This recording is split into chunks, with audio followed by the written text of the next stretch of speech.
जब तक सतीश जी वापस नहीं आते तब तक पापे की ड्यूटी सुरेंद्र जी की ड्यूटी लग रही है।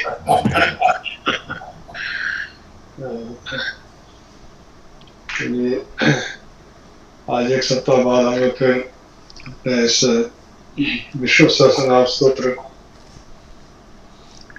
कार्यक्रम में एकत्रित हो रहे हैं। अभी केवल 6 लोग ही जुड़े हैं।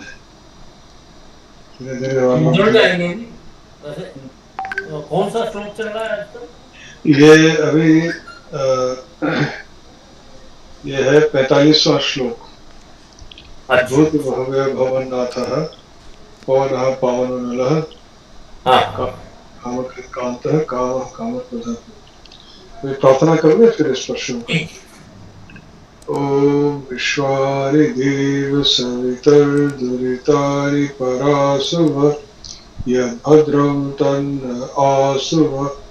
ओम याग्मेधां देवगणाः पितरश्चोपासते तया मामद्य मेधयाग्ने मेधाविनं कुरु स्वाहा। ओम सहनावतु सहनौ भुनक्तु सह वीर्यं करवावहै तेजस्विनावधीतमस्तु मा विद्विषावहै। ओम शांति शांति शांति।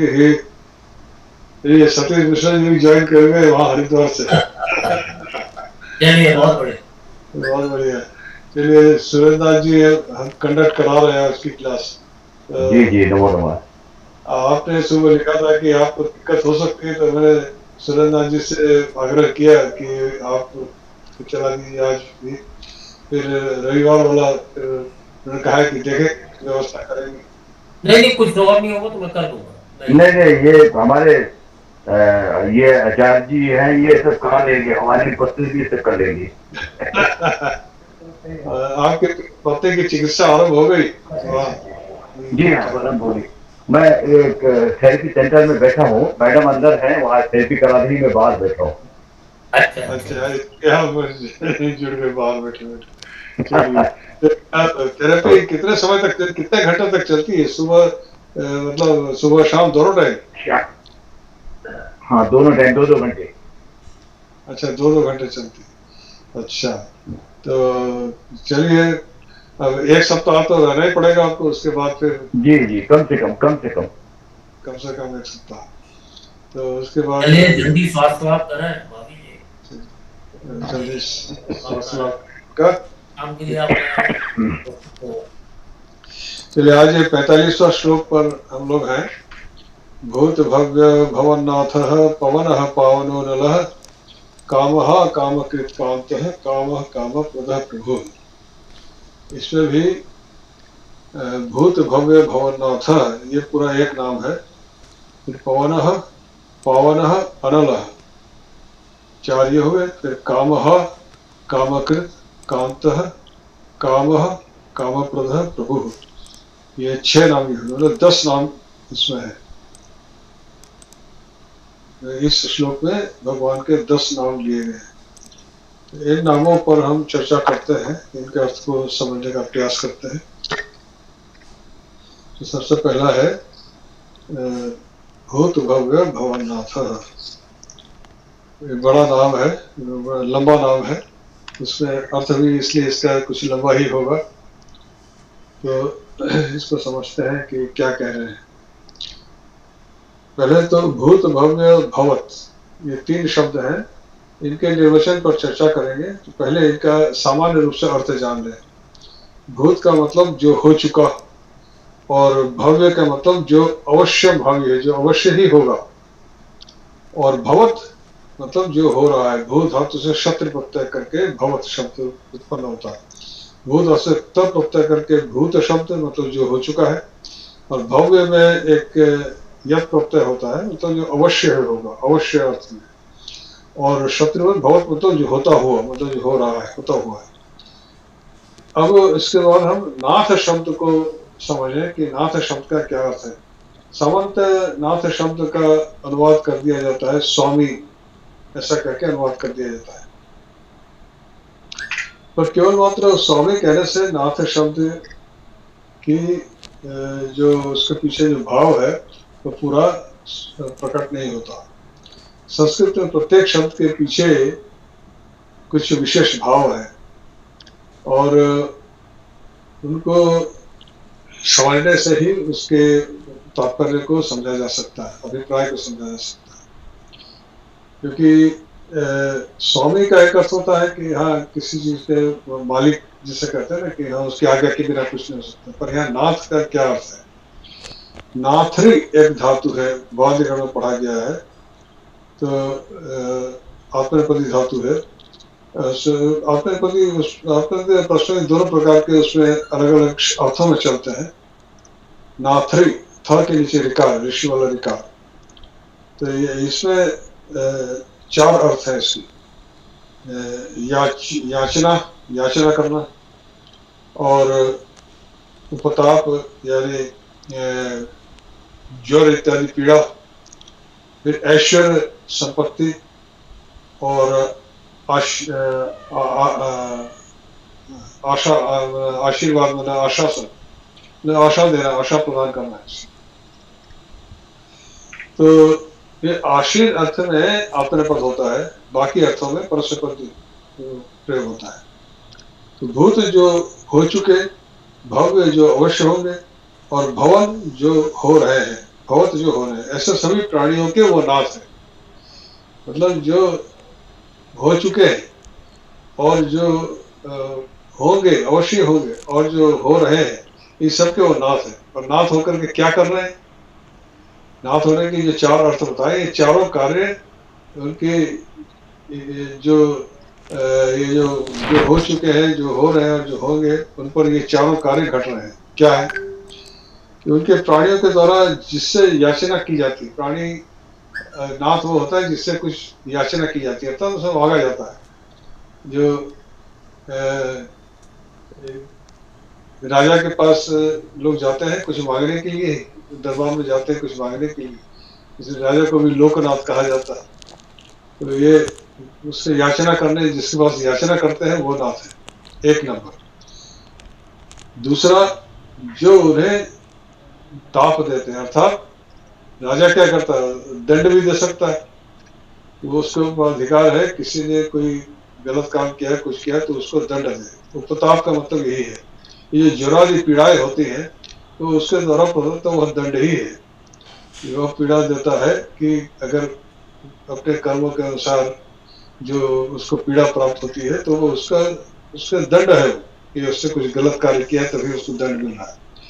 तो राजा जैसे दंड दे सकता है, वही उपताप वही है। फिर दूसरा है ऐश्वर्य। राजा चाहे तो उसको धन ऐश्वर्य से भर सकता है, उसका जो भी याचना करने आया है उसको संपत्ति दे सकता है, एक निर्धन को धनी बना सकता है। तो जो ऐश्वर्य देने वाला भी वह नाथ है, जो उसको ऐश्वर्य प्रदान करे, संपत्ति प्रदान करे, उसको जो चाहिए उससे अधिक प्रदान करना ही ऐश्वर्य है। कुछ आवश्यकता है उससे अधिक प्रदान कर दिया तो वह ऐश्वर्य हो, तो वही संपत्ति है। और फिर आशी, मतलब उसका जो आशी का अर्थ होता है शासन भी करता है, कल्याण की इच्छा करता है। राजा हमेशा अपने प्रजा की कल्याण चाहता है। जो अच्छा राजा होता है वह अपने प्रजा की कल्याण चाहता है, अर्थात कल्याण का मतलब उसका सुख हो, उसको कोई दुख न हो, उसको कष्ट न हो। जैसे भोजन, कपड़ा, रहने का जो सामान्य आवश्यकताएं होती हैं एक मनुष्य को, उसका उससे कष्ट न हो। और कल्याण का मतलब क्या है कि अगर ये सब शारीरिक कष्ट रहेंगे तो वह ईश्वर का साधन भजन नहीं कर सकता। तो कल्याण का अर्थ यही है कि उसको वह सब उपलब्ध करा देना जिससे वह अपने जो इष्ट के मार्ग पर चल सके, वही है कल्याण। कल्याण का मतलब ये नहीं है कि आपको खूब पैसा दे दिया और आप उसको गुलशन में उड़ा रहे हैं, और वह कल्याण नहीं है, वह तो बर्बादी का रास्ता है। कल्याण का अर्थ यही है कि आपको वह वस्तु देना जिससे आप अपने जो मोक्ष मार्ग पर चल सके, अभ्युदय के मार्ग पर चल सके, वो है कल्याण। अभ्युदय मतलब उन्नत होना, अपने आध्यात्मिक मानसिक आर्थिक उन्नति में चल सके, वह कल्याण। वो वस्तु उपलब्ध करना, यह आशी का यह अभिप्राय है, उसका कल्याण चाहना। तो राजा इस प्रकार से अपने प्रजा के कल्याण चाहता है कि उसका कल्याण हो, उसकी प्रजा को वो सब मिलते रहे जिससे वो प्रजा किसी प्रकार के अपराध में लिप्त न हो और अपना जीवन सही ढंग से, सही उपाय से धर्म आचरण करते हुए व्यतीत कर सके। तो ये चार चीजें जिसमें होती है वह नाथ कहलाता है। तो ये भगवान विष्णु इस प्रकार से किसके नाथ हैं? जो हो चुके हैं उनके भी, जो होने वाले हैं उनके भी, और जो हो रहे हैं उनके भी, सभी के वो नाथ हैं। उन सभी को क्या वह वे सभी उनसे याचना करते हैं। जो हो चुके हैं वो भी उन्होंने याचना की है, जो हो रहे हैं और जो होंगे सब उन्हीं से याचना करेंगे। और अगर कोई गलत काम करेंगे तो उन्हीं से उनको दंड भी मिलेगा, और वे ही उनको संपत्ति या जो भी उनको चाहिए वो प्रदान करेंगे और उनको कल्याण की का उपाय करते हैं। तो ये सब इस कारण से वो इन सबके नाथ है। नाथ शब्द के अभिप्राय को समझिए। नाथ शब्द केवल स्वामी कह देने से ही नाथ शब्द से उसका पूरा अभिप्राय स्पष्ट नहीं होता। नाथ शब्द में जो चार चीजें हैं, नाथरी धातु की चार अर्थ है, तो चारों अर्थों को घटाने पर ही नाथ शब्द की जो अर्थ है वह हमें स्पष्ट होता है। फिर आता है पवन। पवन वही पवन शब्द में दो धातु हैं। पून एक धातु है पवन है, और उसमें न है, और पुई एक धातु है, वह भी वह पून भौतिक गण में पढ़ा गया है, और पुई पवन एक क्रियादि गण में पढ़ा गया। दोनों के रूप थोड़ा अंतर है। जो भौतिक गण में है वो आत्मनेपदी है, पवते ऐसा रूप बनता है, और पुई पवन जो क्रियादि गण में है उसका पुनाति ऐसा रूप बनता है। दोनों का अर्थ होता है पवित्र करने वाला। तो पवित्र करने वाला का मतलब यह है कि पवते इति पवन। तो अब गीता में भी भगवान ने कहा पवन पवताम अस्मि, गीता के 10वें अध्याय का 31वां श्लोक है। पवन पवताम अस्मि मतलब पवित्र करने वालों में मैं पवन हूँ। तो पवन वायु को कहा गया है। तो पवित्र कब होता है? अभी आप देखेंगे आगे के पवन पावन है, ये उसके बाद पवन शब्द पढ़ा गया है। अभी हम दोनों को साथ साथ ही पढ़ेंगे तो ये अर्थ स्पष्ट हो जाएगा। पवन वायु को कहते हैं, पर यह पवित्र कब करता है? जब बहता है। जैसे आपने देखा होगा कि जो धान का गेहूं का भूसा उड़ाते समय हवा को प्रवाह किया जाता है, हवा दी जाती है, तब वो भूसा उड़ जाता है और गेहूं या धान नीचे गिरता है। तो आप तो जब तक हवा चलेगी नहीं तब तक वह पवित्र नहीं होगा, तो उसको चलना आवश्यक है। तो पवित्र करने वाला, तो इस प्रकार से जो पवित्र करता है वह स्वयं वह है। और यह तो पवित्र करने वाला जो पवित्र कर रहा है। और पावना मतलब चलाने वाला। यहाँ पर जैसे मैंने कहा ना कि जो इसमें वो है क्या कहते हैं, पावना में आपका ये हेतु, ये जिसे कहते हैं आप प्रेरणार्थक है, प्रेरित करते हैं। तो आपका तैत्तिरीय उपनिषद में आता है भीषा अस्माद वातः पवते। भीषा का मतलब होता है भय, जिसके भय से वायु चलता है। तो वायु का जो प्रवाह होता है, आप कृत्रिम रूप से तो प्रवाह उत्पन्न कर सकते हैं पंखा चला के या हवा चला के, इस तरह से कृत्रिम। परंतु जब प्रकृति में हवा चलती है और धूल धक्कड़ से उड़ा ले जाते हैं, तो वो कौन चला रहा है? उसको कौन बहने के लिए कर रहा है? उसमें आपका कोई हाथ तो है नहीं। जब बड़ी तेज आंधी चलती है, कुछ होता है, जब हवा चलती है बहुत तेज, जब हवा स्थिर है तब तो कुछ नहीं हो रहा है। परंतु जब हवा चल रही है तो कोई दुर्गंध या कुछ भी ठहर नहीं सकता अपनी जगह पे, वो सब दूर हो जाएगा। कोई भी इसलिए जब इससे हवा का चलना, पवन है मतलब चलाने वाला, पवन है मतलब जो पवित्र करने वाला स्वयं, वह पवित्र करने वाला वह स्वयं है। और इस पवित्र कब होता है? जब यह चलता है, जो वायु का जब प्रवाह होता है तभी पवित्रता तब यह पवित्र होता है। तो चलाने वाला भी वही है, पवित्र करने वाला भी वही है, और वायु को जो चलाने वाला, जिसके कारण से पवित्रता आती है, वह भी वही कराता है। तो पावन का मतलब है चलाने वाला, और पवन का मतलब है पवित्र करने वाला, पावन का मतलब है चलाने वाला। जब तक वो वायु को प्रवाह नहीं होगा तब तक चीज पवित्र नहीं हो सकती। इस प्रकार से यह पवन पावन, ये दोनों शब्दों का अर्थ इस प्रकार से होता है। फिर अनलह, अनलह का अर्थ भी दो तीन प्रकार से इसके अर्थ किए गए हैं। तीन प्रकार के भाव हैं इसमें, और तीनों भाव इसमें एक प्रकार से समझिए समाहित है। एक तो अनल से हम जानते हैं, अनल का एक अग्नि का एक नाम है अनल। अग्नि को अनल क्यों कहते हैं?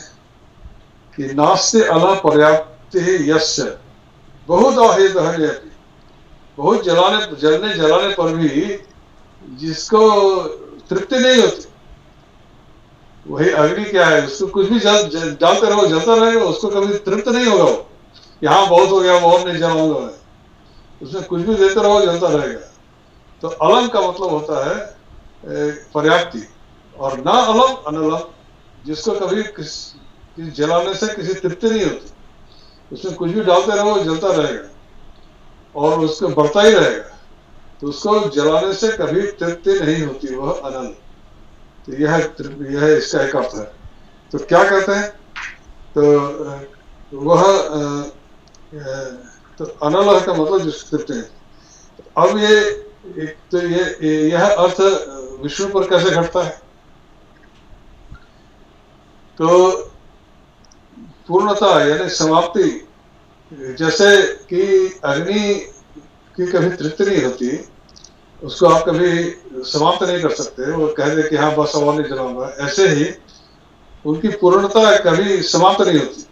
वो पूर्ण ऐसे है कि वो उसकी समाप्ति है, कोई पर्याप्ति नहीं है कि हाँ इतना पर्याप्त है, आप उसको माप नहीं सकते कि कितना है, कि यह हाँ इतना पर्याप्त है, भगवान इतने ही है, इससे अधिक और कुछ नहीं, उनको आप माप नहीं सकते। तो अनल का अर्थ इस प्रकार से प्रकटता है कि वह अनल के जैसे मैंने कहा नास्य अलम, मतलब जिसकी पर्याप्ति नहीं आता, जो तृप्ति नहीं, पर्याप्त नहीं होता जिसके लिए। तो भगवान विष्णु के लिए भी कोई पर्याप्ति नहीं है, उसको आप नाप नहीं सकते कि हाँ भगवान इतने ही और इससे अधिक नहीं, तो वह इसलिए वह अनल है। दूसरा एक अन धातु है प्राणन, जिससे प्राण उपसर्ग करके प्राणन, प्राण शब्द इसी से बनता है। अन एक धातु है, अदादिगण में पढ़ा गया, अनिति ऐसा रूप उसका बनता है। तो क्या कह रहे हैं? और ला मतलब होता है, उसमें ला धातु और जोड़ा गया है, ला माने आदान है। अनाल प्राणम आत्मत्व लात इति, ये है जीव। तो प्राणान अब क्या है कि जीव में वह स्वयं आत्मा के रूप में है, परंतु जीव में वह प्राण को ले आते हैं। लाती मतलब ले आना। हम जो हिंदी में लाना, लाओ, ये सब जो प्रयोग करते हैं ना, तो यह इसी ला धातु से ही बने हैं। हम हिंदी में, हमारे आंचलिक भाषाओं में कोई भी शब्द ऐसा नहीं जो जिसका मूल संस्कृत में नहीं है। ला धातु है अदादिगण में, जिसका अर्थ होता है लाती, मतलब होता है लाना, आदान है मतलब लाना किसी चीज। तो जब ये विष्णु, ये परमेश्वर, जब परमात्मा जब आत्मा के जीवात्मा के रूप में किसी जीव में प्रवेश करते हैं, तो प्राणों को अपने साथ में ले आते हैं। प्राणान लात जीव, इसलिए वह अनल कहलाते हैं। अन लाती, इसमें वो नकारात्मक नहीं। जैसे अनल में किया था ना कि अनल, कि नाश से अलह, न अलह, मतलब वहाँ अलह मतलब पर्याप्ति जिसकी नहीं है, वो अर्थ किया था। और यहाँ पे अन धातु है और लाति दूसरा धातु है, और दोनों मिलकर के अनल शब्द बना है। अर्थात प्राणों को जो लाता है, जो जीव में प्राणों को ले आता है, जब भी जीवात्मा के रूप में वो किसी जीव के शरीर में प्रविष्ट होते हैं तो साथ में प्राण को भी ले आते हैं। तो आत्मा अगर नहीं है तो प्राण भी नहीं। हम कहते हैं उसके प्राण निकल गए। प्राण निकल गए मतलब क्या है? जब जीवात्मा निकलेगी, ऐसा नहीं हो सकता कि आत्मा है और प्राण नहीं है, और प्राण है और आत्मा नहीं है, ये नहीं हो सकता। प्राण के साथ ही, आत्मा के साथ ही प्राण आते हैं, आत्मा के साथ ही वो निकल जाती है। उसका अपना कोई अलग से अस्तित्व नहीं है कि वह स्वतंत्र रूप से किसी के शरीर में आ जाए। जीवात्मा ही वो उसको प्राण को अपने साथ लाता है, इसलिए अनल कहलाता है। दूसरा एक ऋण धातु है, ऋण जो टवर्ग वाला ऋण ल गंध है, मतलब उसका अर्थ है गंध। गंधम गृहणाति इति नल है। गंध में यहाँ पर गंध का अभिप्राय है जितने भी आपके रूप रस आदि विषय है। गंध भी एक विषय है ना, जैसे आंखों का विषय है रूप, जिह्वा का विषय है रस, कानों का विषय शब्द, वैसे नासिका का विषय है गंध। तो यहाँ गंध से अभिप्राय रूप रस इत्यादि सभी विषयों से है। तो क्या कह रहे हैं? गंध इति सर्व विषयोपलक्षणम सर्वविधान रूप रसादि विषयांच गृह्णाति इति न गृह्णाति इति। मतलब जो हम एक जीव जो है शरीर में, हम रूप रस गंध इत्यादि ग्रहण करते हैं, हम अपने इंद्रियों के माध्यम से हम ग्रहण कर रहे हैं, पर वो तो इंद्रियातीत है, उसका तो कोई इंद्रिया नहीं, उससे न तो रूप रस गंध इत्यादि कुछ भी ग्रहण नहीं करता। इससे अनल, ऋण का अर्थ है दूसरा, गंध का अर्थ था सभी विषय। ये तीनों प्रकार के अर्थ इस अनल शब्द में घटते हैं, और इस प्रकार से तीन प्रकार से अर्थ होते हैं। कि अनल का मतलब एक तो यह है कि उसकी पर्याप्ति नहीं है, तो उसकी कोई सीमा नहीं, असीमित है। दूसरा यह है कि वह प्राणों को ले आते हैं। जब कोई जीव एक जीव जब उसमें चेतना आती है तो वह आत्मा बनकर, आत्मा के जीवात्मा के रूप में जब किसी जीव में प्रविष्ट होते हैं तो साथ साथ में प्राण को भी ले आते हैं, इसलिए अनल कहना है। और दूसरा, किसी भी प्रकार के विषयों को वो ग्रहण नहीं करते। हम विषयों को ग्रहण करते हैं, उससे के ज्यादा प्रभावित होते हैं, उसमें बन जाते हैं। विषय हमारे मन को चंचल करते हैं, मन को प्रभावित करते हैं, पर वो तो उसमें तो कोई इंद्रिया है ही नहीं, तो विषयों को कैसे ग्रहण करेंगे? विषयों को ग्रहण नहीं करता। अनल मतलब गंध को ग्रहण न करने वाला, अर्थात किसी भी प्रकार के विषय को, रूप रस गंध आदि विषय को ग्रहण न करने वाला वो है।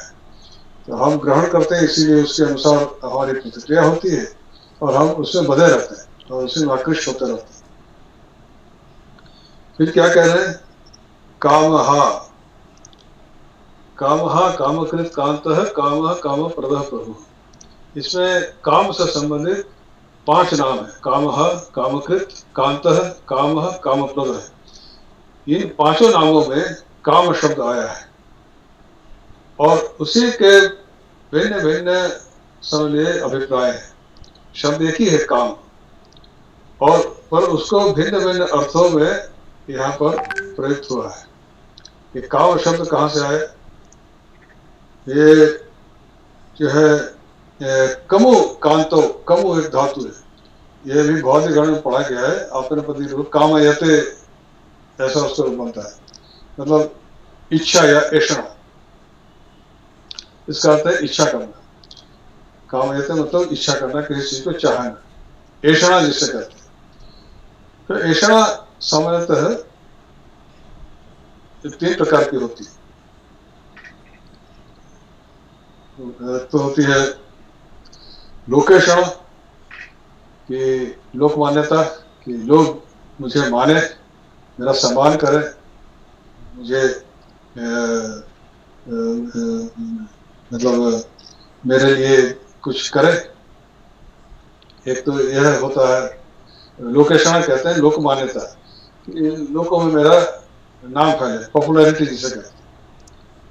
और दूसरा है वित्तेषणा, वित्त मतलब धन, धन की इच्छा, कि मेरे पास कुछ धन हो, पैसा रुपया पैसा हो, उस धन की इच्छा होती है, उसी के लिए मनुष्य प्रयास करता रहता है। हम अपने पैसे को अलग अलग जगह इन्वेस्ट करते रहते हैं कि वो बढ़े और आए, ये धन की ऐषणा है। और तीसरा है पुत्रेषणा, कि हर मनुष्य की इच्छा होती है कि मेरा पुत्र हो। पुत्रेषणा, जिसके पुत्र नहीं है वह समझ सकता है पुत्रेषणा क्या है। तो पुत्रेषणा, पुत्र की चाहत में बहुत बच्चे भी पैदा हो जाते हैं कई घरों में, कि पता चला 5 लड़कियों के बाद एक लड़का हुआ, क्योंकि लड़का है, लड़का चाहिए, तो हो रहा है। तो उसे लगता है कि पुत्र एक चाहिए, होना चाहिए। पुत्रेषणा एक है कि पुत्र की चाहत। ये 3 प्रकार की जो ऐषाएं होती हैं, यही मनुष्य को उससे कार्य कराती है। लोकेषणा, वित्तेषणा, पुत्रेषणा। तो क्या कह रहे हैं? काम हा, ये हन धातु से बना है। हा शब्द जो है हन धातु। कामान हंति इति कामः मुमुक्षुणाम। और किसके कामनाओं को, हन मतलब मार देना, समाप्त कर देना। तो कामनाओं को समाप्त कर देना से कैसे, तो कैसे अगर कामनाएं समाप्त हो जाएंगी तो संसार चलेगा कैसे? ये तो सारा संसार विश्व तो इन्हीं कामनाओं के कारण ही चल रहा है। सब अपनी अपनी कामनाओं के आधार पर अपने अपने तरीके से काम कर रहे हैं, तभी सब कुछ चल रहा है। यह तो उनकी अपनी ही लीला है, अपनी ही दी हुई है। ये काम उन्होंने दिया हुआ है, वही हम आगे देखेंगे। तो किसके काम को वो मार देते हैं? हम की जो मोक्ष कामी भक्त है, जो मोक्ष चाहता है, ऐसा जो भक्त है, उसकी कामनाओं को मार देते हैं। मतलब अगर मोक्ष चाह रहे हो तो फिर कामनाओं के पीछे भागोगे तो मोक्ष तो मिलेगा नहीं। मोक्ष कैसे मिलेगा? कामनाओं का चरितार्थ होता रहेगा, कामनाओं के पीछे भागते रहोगे।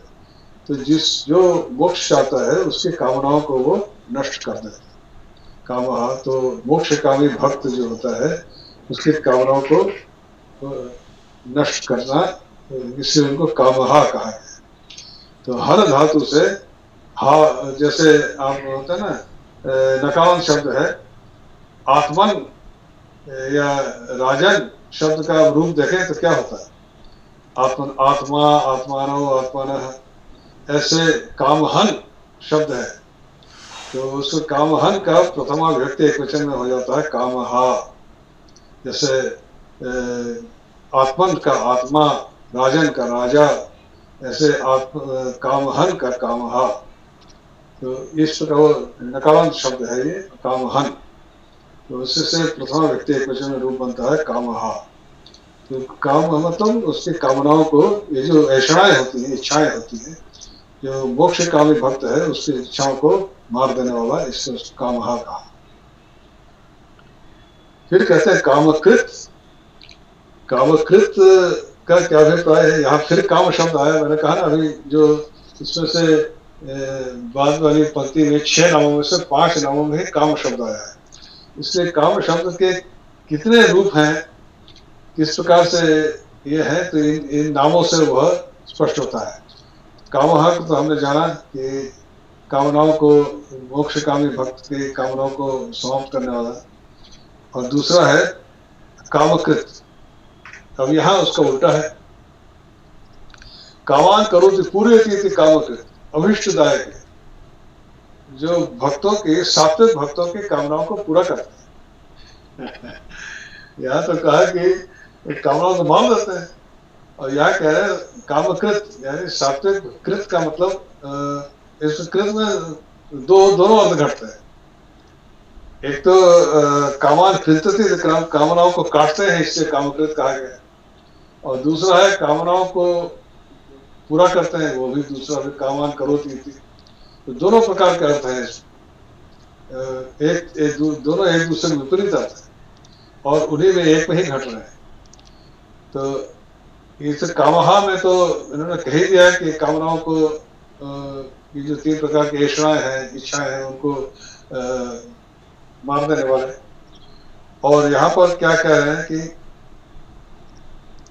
यहाँ पे कामकृत दो प्रकार से है। एक तो इसमें दोनों अर्थ सामंजस्य किस प्रकार से होता है कि यहाँ ये देखना होगा, सात्विक भक्त मतलब किसके कामनाओं को पूरा करते हैं, कामना पूरा करने की किसके कामना को पूरा करने की बात हो रही है। सात्विक भक्तों के अभीष्ट कामनाओं को पूरा करते हैं। सात्विक भक्त कौन है? जो कि जिसकी कामनाओं में किसी प्रकार का स्वार्थ नहीं, अपने लिए कामना नहीं कर रहा, अपने किसी शारीरिक सुख के लिए, अपने किसी सुख के लिए कामना नहीं कर रहा, तो किसी दूसरे के भलाई के लिए कामना कर रहा है, चाह रहा है कि उसका भला हो जाए। इसीलिए लोग साधु संतों के पास जाते हैं ना कि बाबा जी आशीर्वाद दे दीजिए, हमारा बच्चा ठीक हो जाए या ये सही हो जाए। किसी को कुछ समस्या है, कुछ कष्ट है, वो बाबा जी के पास जाते हैं, साधु संतों के पास जाते हैं उसके, क्योंकि जानते हैं कि साधु संत भक्त हैं, वो अगर आशीर्वाद दे देंगे तो हो जाएगा। तो वो जो सात्विक भक्त होता है वह कामना अगर करता है तो किसी और के लिए करता है। उसने आपने किसी को दे दिया आशीर्वाद, कहा जा तेरा भला हो जाए, तेरा ठीक हो जाए, दूसरे के लिए किया ना, अपने लिए तो नहीं की। तो सात्विक भक्तों के कामनाओं को पूरा करता है, एक तो ये अर्थ है। दूसरा, ऐसे सात्विक भक्त में अगर कभी कोई ऐसा कामना आ जाए, कामना आ गई जो उसके अपने स्वार्थ के लिए हो, तो उसको काट देते, उसकी रक्षा करते, मतलब उसको किसी ऐसे कामना में पड़ने नहीं देते जो उसे मार्ग से विचलित कर दे। दोनों विपरीत अर्थ इस प्रकार से इसमें घटते हैं। एक तो यह है कि वह सात्विक भक्त कामनाओं को अभिष्ट पूरा करते हैं, क्योंकि वह उसकी कामना निस्वार्थ होती है। वह निस्वार्थ कामना होती है, वही सात्विक कामना है जो केवल दूसरों के लिए है। और यदि कभी उसने अपने लिए कोई कामना कर ली तो उसको काट दे। तो कामान टिंतति, ये दोनों ही अर्थ इस प्रकार से घटते हैं। तो भक्त की रक्षा भगवान इस प्रकार से करते हैं कि उसकी कोई कामना है, कोई ऐसी कामना हो रही है जो उसे मार्ग से भटका रही है, उसके कुछ ऐसी कामना कहीं किसी लोभ में पड़ गया, कोई भक्त है किसी सुंदर स्त्री के प्रति आसक्त हो गया, तो उसकी उस कामना को काट देते हैं। ऐसे कर कुछ व्यवस्था करते हैं कि उसमें। हाँ सुंदर जी, कुछ आप पूछना चाह रहे हैं क्या? हाँ, इसमें ये जो भाव है कामनाओं को काटने का, वो तो काम हाँ में आ गया। हाँ नहीं वो हाँ ये दोनों है, लेकिन यहाँ पर थोड़ा सा अंतर है। कामहा में मैंने कहा ना कि जो मोक्ष चाह रहा है जो भक्त, उसमें जो 3 प्रकार की जो ऐषणाएं होती हैं, यहाँ काम का अर्थ है इच्छा ऐषणा, कि पुत्रेषणा, वित्तेषणा, लोकेषणा। ये जो ऐषणाएं होती है इनको वो समाप्त कर देते हैं। अगर ये समाप्त नहीं होगी तो मोक्ष की तरफ बढ़ेगा ही नहीं। और वो मोक्ष की तरफ बढ़ गया, ये समाप्त कर दी, मोक्ष तरफ बढ़ गया, भक्त है। परंतु भक्त होते हुए भी कभी कभी ऐसी परिस्थिति आ जाती है कि मन लड़खड़ा जाता है, मन इधर उधर भटकता है, किसी चीज के प्रति आसक्ति हो रही है उसकी, किसी चीज की कामना होने लगी, तब उस कामना को काट देते नहीं। तो उसमें एक तो शब्द है कामकृत, और कामकृत, मैंने कामकृत दोनों अर्थ बताया। कामकृत एक तो उसके कामम होती थी, मतलब काटने का तो कतरी का हो गया। हाँ, तो डुप्लीकेट आप समझ सकते हैं, परंतु इसमें क्या है कि जैसे मैंने कहा, आपने सुना भी होगा, साधु संतों का भी पदस्खलन हो जाता है। बड़े बड़े साधु संत हैं, वो भी कभी कभी भटक जाते हैं। वो न हो ये कर, इसलिए कामकृत कृत थी, मतलब वो उस प्रकार के कामनाओं से कोई भगवान के भक्त है, चाह रहा है, परंतु वो कुछ ऐसे लोभ में पड़ गया कि अगर उसमें गया तो उसने जो भी साधना की है वो नष्ट हो जाएगी। इसलिए उसका वो जो कामना है उसको काट देते हैं। काट देने का मतलब क्या है कि कुछ ऐसी व्यवस्था कर देते हैं कि वह उससे दूर हट जाए, तब वह कामना उसका चरितार्थ ना हो सके। क्योंकि चरितार्थ हो गई तो फिर तो गया, डूब गया। जैसे अगर कोई जो उसकी कामनाओं को काट, एक बार क्या हुआ कि जैसे परमहंस जी के पास जो आते थे भक्त, नरेंद्र नाथ जब साधु नहीं हुए थे, जब आते थे तो उनकी माँ नरेंद्र नाथ के विवाह के लिए बहुत जो है उत्कंठित हो गई कि अब लड़के का विवाह होना चाहिए। तो वो परमहंस जी के पास आई कि इसके लड़के के विवाह कर रहे हैं और इनको जो है करना चाहते हैं। तो परमहंस जी ने उससे तो कुछ नहीं, माँ से कहा कि उससे से पूछो, अगर वो करना चाहे विवाह तो देखो। पर उसमें तो वैराग्य धधक रहा था, वो तो विवाह के नाम से ही भटक भटक जाते थे। तो जब ये सब चर्चाएं चल रही थी तो परमहंस जी मंदिर में जाकर के माँ काली के सामने रात भर प्रार्थना की, माँ देखना, देखो ये नरेंद्र डूबने न पावे, अगर उसका विवाह हो गया तो फिर जो उसके लिए कार्य निश्चित है वो कैसे होगा।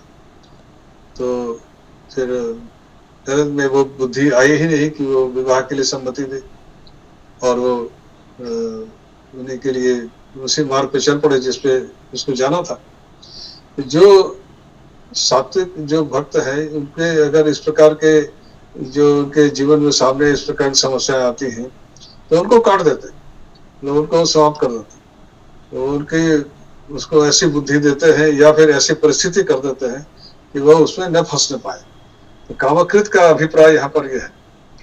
जो और दूसरे, ये तो कामहा में तो है ही है, दोनों लगभग एक जैसा ही हो रहा है, पर थोड़ा सा सूक्ष्म अंतर है। तो पर इसमें वो दूसरा अर्थ जोड़ने पर पूरा होता है कि अभीष्ट कामनाओं को पूर्ण भी करते हैं, अर्थात वो जब दूसरों के लिए दोनों को मिला करके है। ये यहाँ पर केवल अकेला अर्थ नहीं है कि कामनाओं को काट दिया, इसमें ये भी है कि जो उसके अभीष्ट जो निस्वार्थ कामनाएं हैं वो उसको पूरा करते हैं, और उसमें अगर कोई गलत कामना उत्पन्न हो गई तो उसको काट देते हैं। दोनों मिला करके ये कामकृत शब्द होता है। कामहा में तो केवल इतना ही है कि उनकी ऐसा को काट दिया, तभी वो मोक्ष। तो ये यहाँ कामकृत जो है, काम कत्री, उसका भी रूप हो रहा है, काटने वाला, काम कत्री, कामनाओं को काटने वाला। हाँ, कृत, कृत एक धातु है, कृत धातु है, इसमें कृंतति ऐसा रूप बनता है। कृत धातु आपके तुदादि कृति छेदने, देखिएगा कृति छेदने तुदादि घर में पढ़ा गया है, कृंतति ऐसा रूप बनता है। तो उसी से कामकृत शब्द भी सिद्ध होता है, और कामान करोति क्रि धातु से भी सिद्ध होता है, दोनों से ही ये शब्द सिद्ध होते हैं। क्रि जैसे करोति बनता है ना, तो वो क्रि धातु से भी कामकृत शब्द सिद्ध होता है। और जैसे आपने पढ़ा ना पुण्यकृत, गीता में पढ़ा है आपने, पुण्य करने वाला, तो कामकृत, हाँ, तो वही क्रि धातु से भी कृत शब्द सिद्ध होता है, और कृंतति कृति धातु से भी सिद्ध होता है। तो दोनों ही अर्थ इसमें घटते हैं। जब दोनों को मिला करके इसके भाव को समझेंगे तब यह कामकृत शब्द का भाव स्पष्ट होता है। केवल एक अर्थ से नहीं है, केवल अकेला अर्थ नहीं है उसका कि अभीष्ट पूर्ण करते, बल्कि उसके अंदर अगर कोई गलत कामना उत्पन्न हो गई तो उसको काट भी देते। यह उसके लिए है जो आप पे चल पड़ा है। अभी तो पहला वाला कामहा तो वो है कि जो मोक्ष मार्ग में चलना चाहता है उसके लिए, मोक्ष मार्ग में जो चलना चाहता है उसके लिए, अभी चला नहीं है। जो मोक्ष मार्ग पर चलना, मोक्ष प्राप्ति जो चाहता है, मुमुक्षु है, जो मोक्ष की इच्छा करने वाला, मोक्ष चाहने वाला, मोक्ष कामी, मोक्ष चाहता है, जो अभी वो मोक्ष मार्ग पर चला नहीं। मोक्ष जो चाहता है, जब तक उसकी कामना समाप्त नहीं होगी तब तक मोक्ष मार्ग बढ़ नहीं पाएगा। उसकी कामना तो समाप्त कर दी उन्होंने, मोक्ष मार्ग चल पड़ा, यह दूसरी स्थिति है। मोक्ष मार्ग चल पड़ने के बाद भी कभी ऐसी स्थिति आ सकती है कि किसी कामना के लालच में पड़ जाए, तब उसको काट देते, तब उसको भी काट देते। वो है कामकृत। मेरे ख्याल से अब स्पष्ट हो गया होगा आपको इसका भाव। जी महोदय, धन्यवाद। अब कांतः, कांत है भी ये, फिर यह भी वही कमु धातु से ही सिद्ध होता है। तो यहाँ पर जो है क्या कहते हैं, काम्यते इति कांत, मतलब सब जिसको चाहते हैं। तो कांत का मतलब होता है, कई होता है एक रूपवान, और जो हम कहते हैं जो राधा कांत कृष्ण के लिए कहा गया है, उमाकांत शिव के लिए कहा गया है, लक्ष्मीकांत विष्णु के लिए कहा गया है। तो जो जिसको चाहा जाता है वह कांत कहा जाता है। पति नहीं, राधा के पति नहीं थे कृष्ण, परंतु फिर कृष्ण को राधा कांत कहा जाता है, क्योंकि राधा कृष्ण को चाहती थी। जिसको चाहा जाए, जिसको चाहते हैं वह कांत है। तो यहाँ पर जो राधा कांत या उमाकांत या लक्ष्मीकांत जो कहा जाता है, इसका अर्थ यहाँ पर पति नहीं है, क्योंकि कृष्ण राधा के पति नहीं थे, आप सब जानते हैं। तो फिर भी कृष्ण को राधा कांत कहा जाता है। क्यों कहा जाता है? क्योंकि राधा उनको चाहती थी। तो लक्ष्मी के पति भी है, पर लक्ष्मी उनको चाहती है। उमा के पति है शंकर, उमा उनको चाहती भी। तो यह दोनों बातें हैं यहाँ पर। पति को, सती नारी पति को ही चाहती है और किसी को नहीं चाहती। तो उस दृष्टि से लक्ष्मी और उमा पर वो कांत शब्द घटता है। पर राधा तो किसी दूसरे की पत्नी थी, परंतु कृष्ण को चाहती थी। तो पर वो भगवान थे, इसलिए उनको चाहने में कोई दोष नहीं।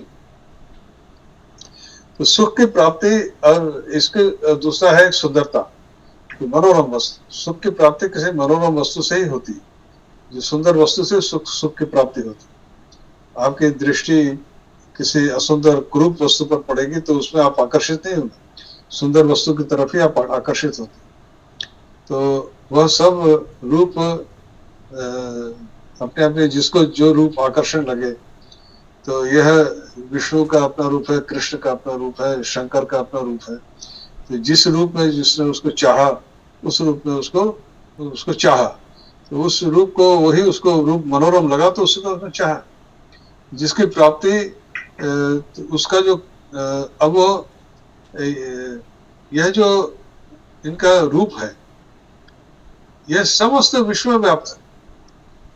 आप मतलब हम जो हमारा जो ये चाहने वाली प्रवृत्ति है, मनोरम वस्तु को हम चाहते हैं, यह केवल मनुष्य में ही नहीं, समस्त जीव जगत में यह व्याप्त है।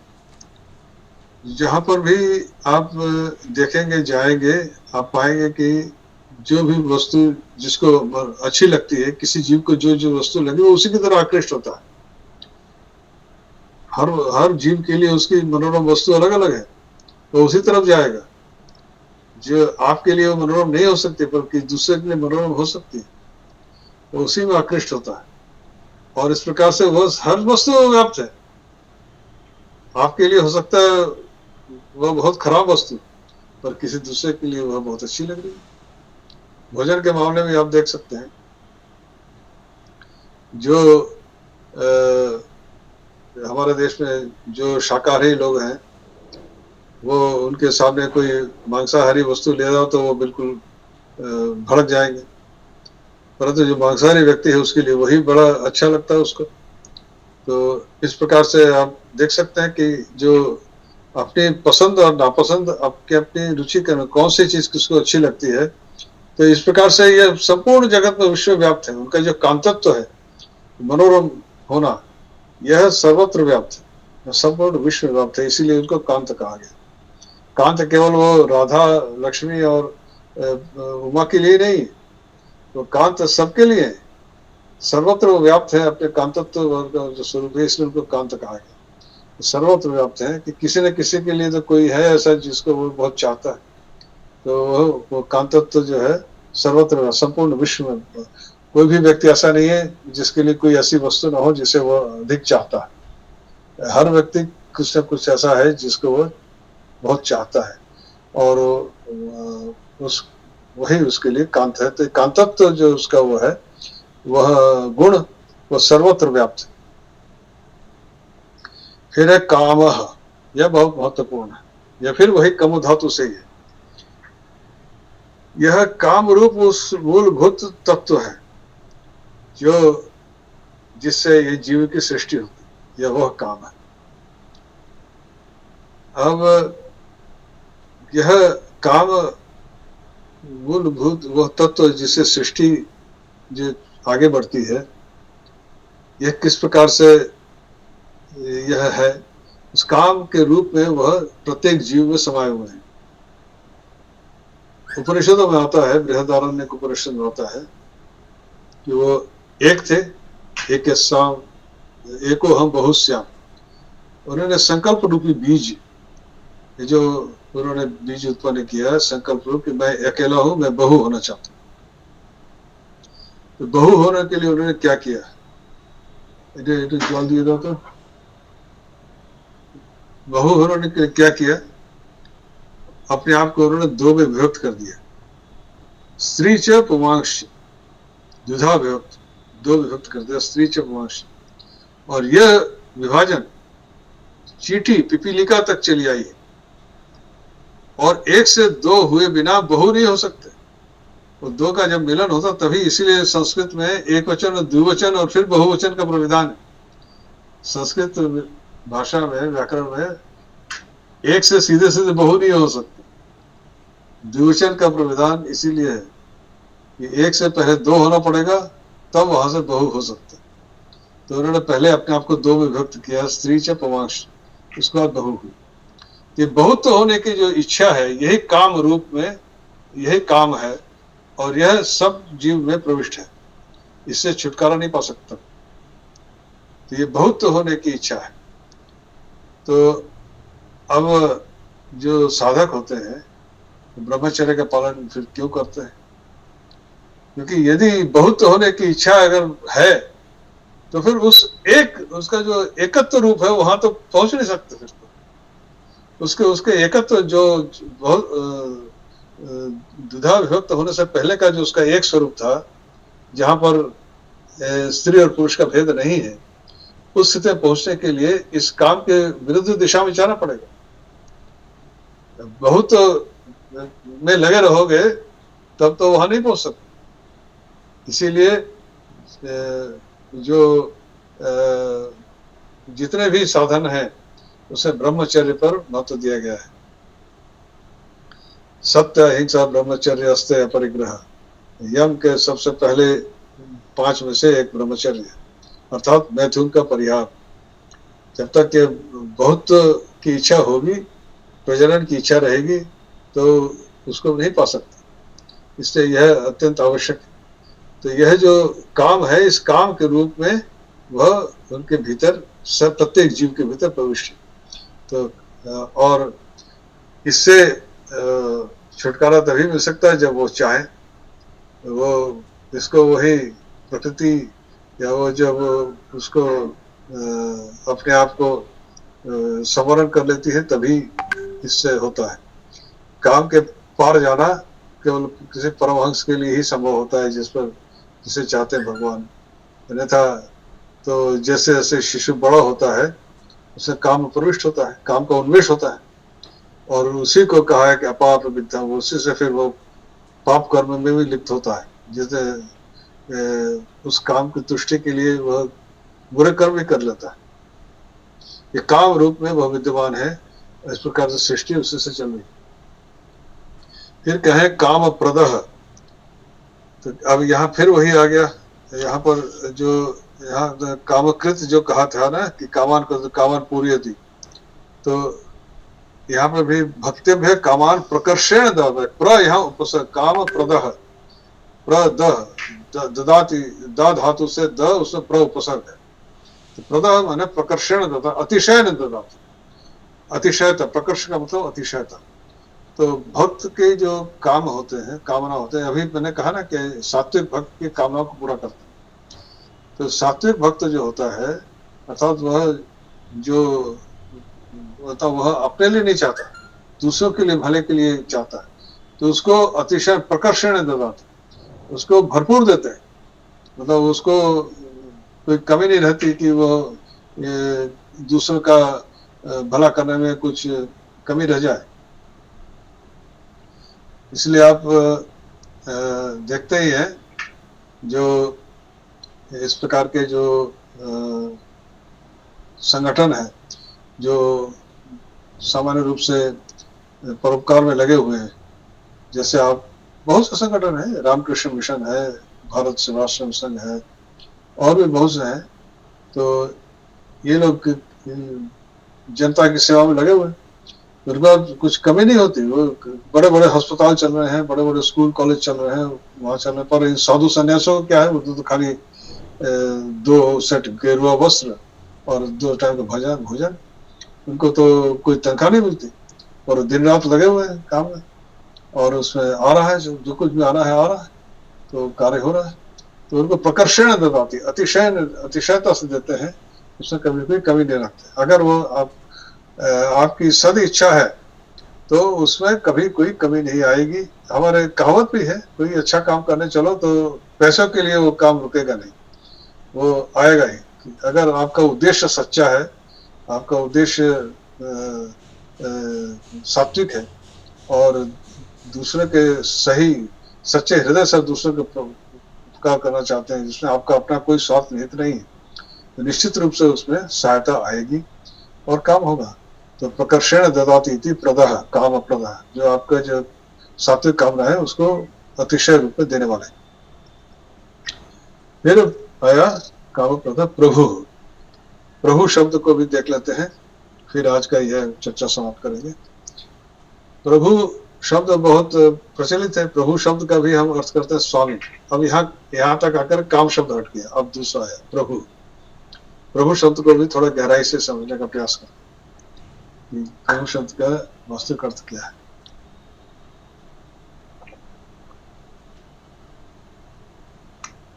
यहाँ भी प्र उपसर्ग आया और भू धातु है। प्र उपसर्ग का होता है, अर्थ होता है जैसे पहले बताया अतिशय, मतलब प्रकर्षण, अतिशयता से। प्रकर्षेण भवति इति प्रभु, अतिशयता से है, अर्थात जो सर्वत्र व्याप्त है।